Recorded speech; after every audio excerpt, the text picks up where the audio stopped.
তিন দফা দাবিতে কেন্দ্রীয় শহীদ মিনারে মহাসমাবেশ করলেন বেসরকারি এমপিওভুক্ত শিক্ষক কর্মচারীরা। দাবি মেনে প্রজ্ঞাপন জারি না করলে মঙ্গলবার বেলা 12টা থেকে মুখে কালো কাপড় বেঁধে মিছিল করবেন।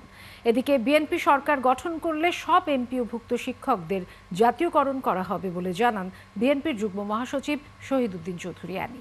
বিস্তারিত রায়হান কবিরের প্রতিবেদনে। বাড়ি ভাড়া 20%, মেডিকেল ভাতা 15,000 টাকা ও উৎসব ভাতা 75% করার দাবিতে 8 দিনের অবস্থান কর্মসূচির পর কেন্দ্রীয় শহীদ মিনারে মহাসমাবেশ করে বেসরকারি এমপিওভুক্ত শিক্ষক কর্মচারীরা। আমাদের প্রত্যাশা ইনশাআল্লাহ পূরণের পথে। সমাবেশে যোগ দিতে দেশের নানা প্রান্ত থেকে যোগ দেন শিক্ষকরা। দাবি মেনে নেওয়া না হলে অবস্থান কর্মসূচি চালিয়ে যাওয়ার হুঁশিয়ারি দেন তারা। একজন ডাক্তারের যে সর্বনিম্ন ভিজিট তাকেও 800 টাকা বেতন দিতে হয়, অথচ একজন বেসরকারি শিক্ষককে 500 টাকা ডাক্তারি চিকিৎসা ভাতা দেওয়া হয়। লিলি বিউটি সোপ, যার অ্যান্টি এজিং গুণ তারুণ্য ধরে রেখে ত্বকে করে উজ্জ্বল, তারুণ্যময় উজ্জ্বল ত্বকের জন্য। রিমার্ক। এই শিক্ষা ব্যবস্থাটাকে পরিপূর্ণভাবে সুফল করার জন্য সরকারকে সহযোগিতা করার জন্য আহ্বান জানাচ্ছি।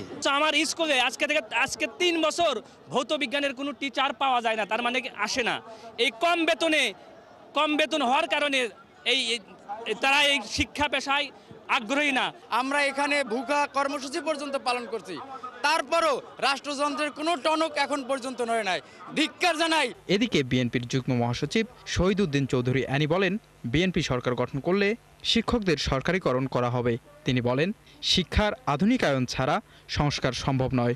এটি খুব হালকাভাবে দেখার কোনো সুযোগ নাই, এটি খুব ছোট্ট কথা নয়, এটা একটা কমিটমেন্ট। একটা দায়িত্বশীল দলের পক্ষ থেকে, দায়িত্বশীল অবস্থান থেকে এই যে সিদ্ধান্তটি কি আপনাদের সামনে অগ্রিম নির্বাচনের পূর্বে দেওয়া, এটা আমরা আমাদের দলের ভারপ্রাপ্ত চেয়ারম্যানের পক্ষ থেকে আবারও আপনাদের সামনে পুনর্বার উল্লেখ করলাম। 3 দফা দাবিতে 12 অক্টোবর থেকে আন্দোলনে আছেন বেসরকারি এমপিওভুক্ত শিক্ষকেরা। আমরা সিদ্ধান্ত নিয়েছি 22 তারিখ পর্যন্ত আমরা অপেক্ষা করব, যেহেতু মহাসচিব আমাদেরকে কথা দিয়েছেন।